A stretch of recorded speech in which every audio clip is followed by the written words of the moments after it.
Welcome to Gill's Kitchen. Today we are making chicken shawarma wrap. You need chicken, yogurt, spices, fresh vegetables, and simple garlic sauce. Marinate the chicken with yogurt, spices, garlic, and lemon. Let it rest so it absorbs all the flavors. Prepare a quick garlic sauce with mayo, garlic, and lemon.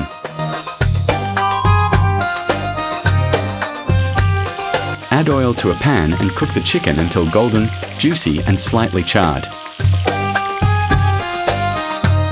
Slice the chicken into bite-sized pieces. Add chicken, sauce, and veggies to your wrap. Wrap it tightly and get ready for the best bite. Juicy, creamy, and packed with flavor. Press it on the grill if you like it crispy. Better than street-style shawarma, made at home.